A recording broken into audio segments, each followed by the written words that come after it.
The Logos does not create this nature, it does not create organic life in a world that moves around the sun just for diversion without a logical goal. It would not be logical to have created this planet for nothing. To create something without a goal would be the absurdity of absurdities. I think that not even you would do it. You would not create an invention and suffer for it, spend a life for it, and later destroy it. Therefore, you must understand that this creation has an objective. The solar intelligence charges a price for the creation of the thin skin of organic life upon the face of the earth. The solar intelligence wants to get something from it. It has an interest in it. The goal of the solar intelligence is to obtain a harvest of solar human beings. The idea is not bad at all, yet it is difficult. It is, indeed, a tremendous and hard experiment in the test tube of nature. This is what the solar intelligence wants, to create solar human beings. Diogenes and his lamp comes into my mind in this moment. One day, Diogenes walked through the streets of Athens with a lamp in his hand trying to find a true man, yet he could not find one. He looked in the houses, rooms, corridors, and yards of the wise citizens of Athens. "What are you looking for, Diogenes?" they all asked him. "A man," Diogenes answered. "The streets and the public forums are full of men," they said. He answered, "Those are not men, they are beasts, since they eat, sleep, and live as beasts." To that end, he visited the homes of scientists, artists, and everywhere he was doing the same thing. It is obvious that he was making more and more enemies as he was visiting their homes. Everybody ended up feeling very offended by Diogenes. Yet, he was right. He did not find a single man. Many wanted to believe that he found one somewhere. The followers of Marat thought that he had found one in a cave and that it was Marat. Absurd. The truth is that he did not find any man. If Marat was a man, good for him, yet to find a real man, a solar human being, is indeed difficult. Diogenes lived in a barrel and there he ate and slept. He did not even have a house. It is stated that before Diogenes died, he was visited by Alexander the Great. Alexander was the one who put Europe and Asia under his rule. So, a simple man like Diogenes who lived in a barrel even threw out Alexander the Great. Alexander found Diogenes lying in the sun in agony. When Diogenes saw so much company near him, he raised himself a little and vouchsafed to look upon Alexander.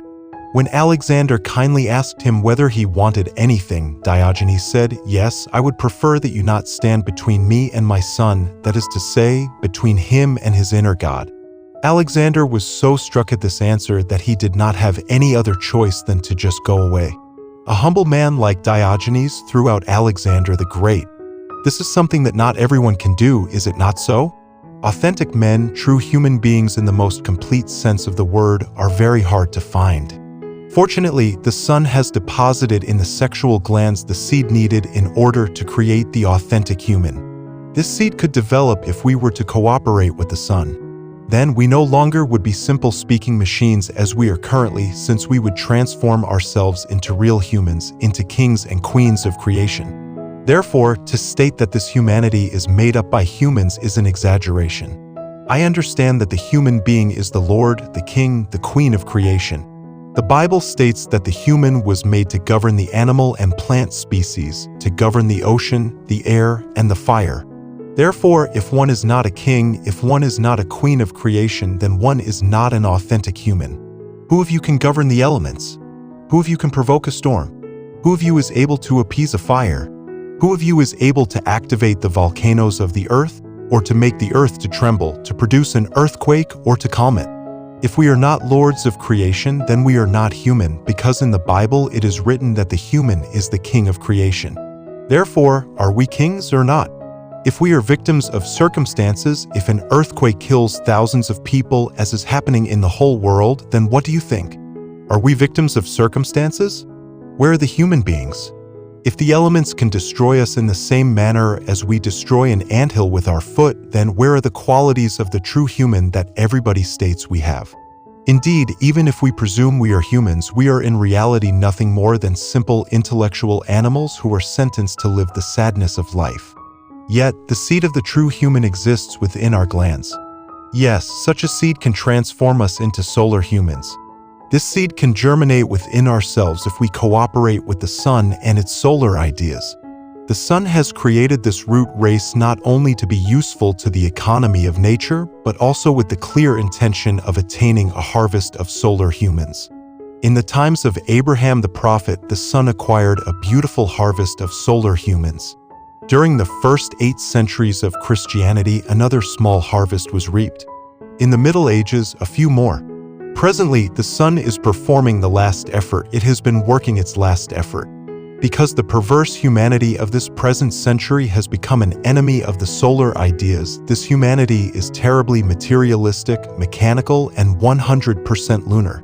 This is why the sun is now making a last effort. It is trying to get a small harvest of solar humans. Later, once the harvest is ready, the sun will destroy this root race because it is no longer useful for its experiment. What is this race useful for? There is already no reason for the existence of this race. It is not useful for the solar experiment.